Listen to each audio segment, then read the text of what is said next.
Hello, and welcome to the very first episode of the UHY Podcast. My name is Ryan Weir, and I am one of the senior partners here at UHY Manchester. Now, normally by day, the job is that of an audit partner and advising clients. I've actually been afforded the opportunity, I'm told, to be the next Piers Morgan, but perhaps slightly less controversial. Now, the plan is to, for one day only, to be an interviewer and to interview my good friend and colleague that sat next to me, Dave Kendrick. Dave is our soon-to-be appointed CEO and, much to my dismay, actually going to be the official host of the UHY podcast going forward. So first of all, welcome, Dave. Morning. Not to throw you in at the deep end, but perhaps maybe can you tell our soon-to-be many viewers what they can expect from UHY Cast and what sorts of guests we're going to have on in the future? Yeah, of course. So I think the idea of these episodes is that the viewers and listeners can hopefully get a bit of an insight into the world of accountancy, but actually more importantly, we're looking to bring some really interesting guest speakers onto the show that might involve clients that have had an interesting journey and maybe sold the business or grown a substantial business, inspirational speakers, motivational speakers, perhaps some sports stars. We'll see how it goes and we'll see how the views and the followings go, but hopefully it'll give short shows for people to tune into and get a little bit of thought leadership or an insight into something different that they wouldn't normally get in their everyday trip to work or whatever it might be. Sounds enthralling. I know I'll be tuning in. So whilst obviously today I plan on setting a particularly high bar for you, you are going to be the host going forward. So I think we can take the opportunity and hear a little bit more about you. As I've already mentioned, you are UHY's CEO in waiting. And I guess you are reaching that milestone for me after following what I describe as maybe a non-typical career path. Reflecting on that, I guess maybe tell us a bit more about your career and at what point did you realise you wanted to be a partner and in fact a CEO? Yeah, I think, I guess as a youngster, I always wanted to kind of run or own my own business. I fell into accountancy to some extent. And I suppose when you look at the typical accountancy structure and how these businesses are set up, to get to that kind of top table partnership status is where you need to be from a management point of view and having a material impact in the day-to-day running of the business, but also the ownership of it. So, no, it wasn't the plan, if I'm honest with you, back in the day. But yeah, it's been very, very kind to me, and it's something that I really enjoy. And hopefully, moving forward, can have a bit more of a positive impact and do something special with UHY. Okay, and I guess sort of digging on that a little bit, was it it was sales and marketing and large firms. There's a huge variety in that career, isn't there? Is that fair to say? Yeah, so I did the standard, go to university, get a 2-1, which I think means you probably did a little bit of work, but also enjoyed yourself at the same time. It normally gets you your first job as well, so that worked okay.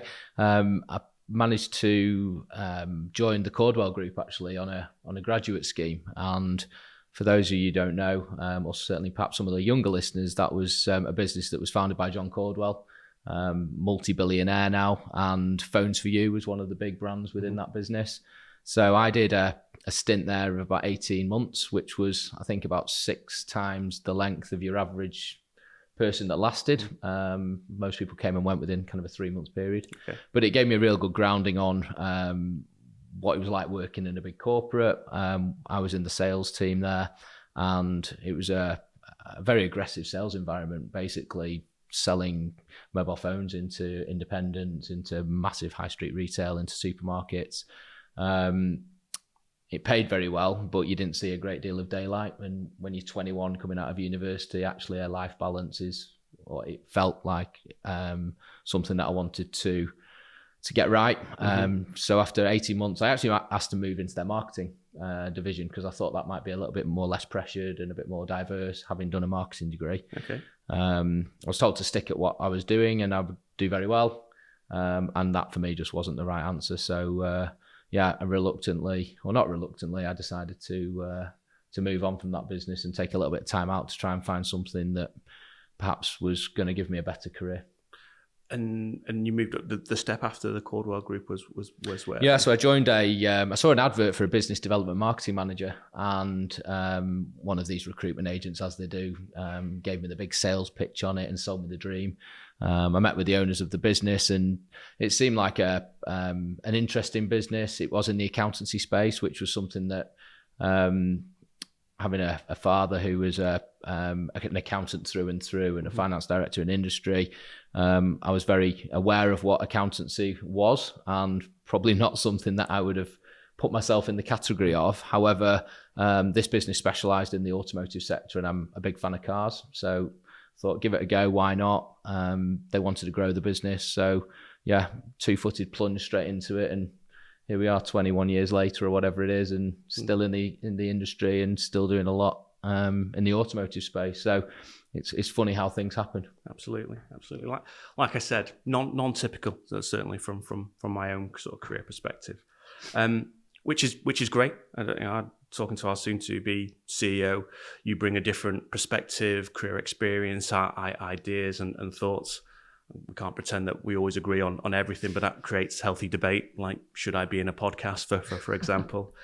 And I guess from our firm's point of view as well, it just clearly demonstrates that, you know, anyone within our business can develop, have career opportunities, and it doesn't have to be in that sort of rigid form. You know, follow what maybe is a typical accountancy route in terms of career. So, having sort of reflected on that career path now, and I guess with the benefit of hindsight, is there anything that you'd maybe change if you were to go back again? I think perhaps looking at the kind of the progression I had in my career, I think I was always striving for more, and perhaps sometimes accepted a bit of a woolly answer from leadership or management at the time, and what do the targets need to be to get to the next level? What do I need to do from a progression point of view? And it was almost like a tick box exercise, because in my mind that was the way to get to the top as quickly as you could and earn as much money as you could, being honest. I think actually maybe persisting with that a bit more and not being fobbed off and just accepting that, just stick with it, you're doing well, it'll come. Perhaps could have given me a better structure to where I've got to today. I think you've got to believe in yourself, you've got to back yourself, you've got to trust people around you that have done it before and are clearly in senior positions. But perhaps I, looking back, did lose a couple of years by perhaps not pushing as hard as I could have done, or just being really driven to get to that next level. But then others say, well, early 40s, you're doing pretty well, so what's the problem? Yeah, I'd say so. And the right smile on my face is that I'm listening to you say that you're not pushy enough, which is interesting. So I guess it's what gets you out of bed, isn't it? Okay, not feeling sort of too nostalgic, reflecting on careers. Let's fast forward to present day. Soon to be CEO of UHY. Why take on that role, that position, and what does the future hold? I think I've always aspired to kind of be at the top of an organisation, whether that's in my kind of outside of work stuff that I do from a voluntary point of view. And I think over the last decade at UHY, we've, as a partner team, we've created a pretty special business. We've got some amazing people in it that have been in it for a lot longer than me. We've got some new people who've joined us in more recent times. And I just feel that there's a real opportunity to kind of grow the business, make it into a kind of a Northwest leading practice that people aspire to come and be part of. Not doing anything that's kind of new necessarily, but just being very good at what we do, making people feel that it's a great place to be, making clients feel that we can support them in whatever part of the journey they're on. And I suppose as we grow, the service lines will grow with us. And again, that will allow us to provide more to people. So I guess time will tell whether it works or not, but it's a challenge that I'm up for. It's been something I've wanted to do for a number of years. And I guess now's time to stop the thinking and start the doing. Yeah, which is fair. I think we are doing that. It's not just you. I know you will lead the firm, but the management team, the partners, everyone's sort of on board for what is going to be an exciting journey going forward, in my opinion. Good political answer, Piers. Okay. Heading into the home straight then, there are 3 standard questions that we will ask every guest. And when I say we, you will be asking every guest. So to spin the tables, that first question is, what would you really want to be when you were a child? I think the answer was a footballer. Are you sure? Because I've seen you play football. Yeah. Fitness and speed gets you quite a long way, I've found. But no, I think if I look back, I think it was just when Man United, my team, was starting to kind of do pretty well, and understatement, pretty well. Yeah, we did all right, didn't they? I think that was something that people aspired to be. The young kids all looked up to these superstars or whatever they are these days. And unfortunately, as you will testify, and some of my friends will take the mick out of, the ability perhaps wasn't there for the professionalism. The determination, the effort, the fitness, the speed was all there.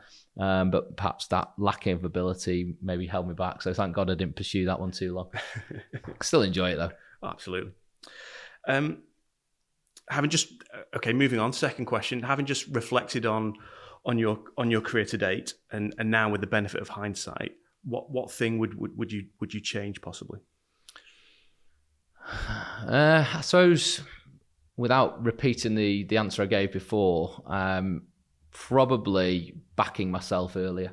I think we worked at a firm for a number of years and probably got into quite a routine with that business. It was growing nicely, but we never had any ownership in it. And looking at the kind of the other side of the fence and the grass always being greener, it's fine. But then when it comes down to it, do you have the confidence to back yourself and go and do something? So I think the one thing I probably would have done if I could have my time again would have been to have made the move to UHY at an earlier stage, and really believed in what we were doing and the clients we had and the feedback we were getting, and actually have taken that plunge earlier with the team of us that moved at the time. It's worked amazingly well. So hindsight's a wonderful thing, isn't it? But Absolutely. I think looking back, we perhaps could have made that move slightly earlier, and perhaps would have been a little bit further progressed down the plan that we are today. And finally, the most important question. You're having a dinner party this weekend. I have no plans, for the record. But which 3 guests would you invite and why? Okay. I've given this one some thought, knowing it was coming. So I think the football side of me says I've got to have someone who's a bit of a hero from that point of view, and also someone who's a little bit controversial. So I think to help us with the starters and a bit of French onion soup, maybe Eric Cantona. Controversial in football. Probably one of the best players that's played for Man U. Moved from Leeds to United, which is always a slightly controversial move, and of course decided to kung fu kick a fan in the crowd once. I think I'd have to have him at the table to give a bit of the va-va-voom or whatever Thierry Henry says. I think second person I would have, and there's a little bit of a theme here actually, is probably Michael Jordan. Okay. Having watched his film or program last year, I think The Last Dance it's called.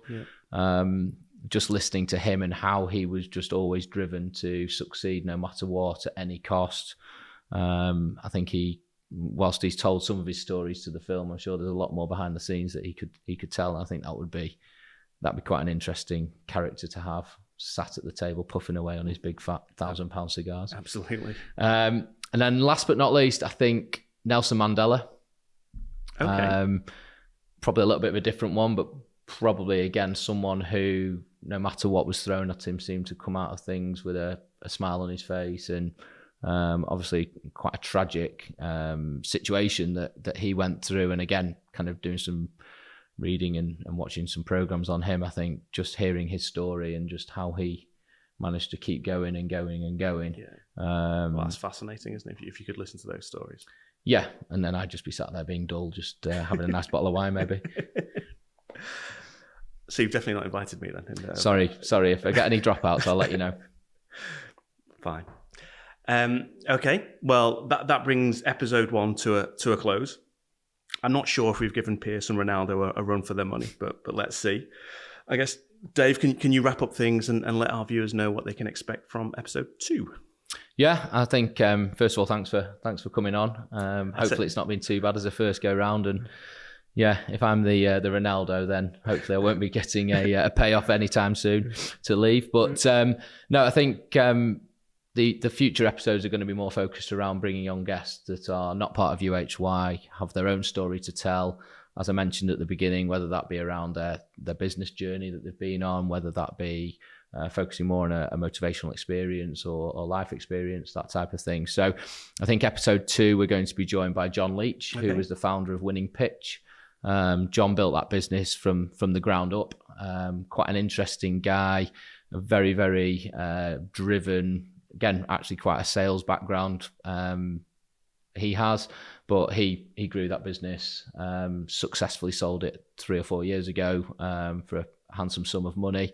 So John's going to be coming on and talking to us about where it all started, the challenges he had, what he thinks business owners and entrepreneurs should be focusing on in their day-to-day running of their businesses. So really excited to welcome John. He'll no doubt give me some grief, as he always does, but he's a fun character to have around. So tune in for the next episode, and hopefully our viewing stats will continue to increase. Absolutely. Well, thank you for your time. Cheers. Thanks, Ryan. Thank you to everyone for listening. Thank you.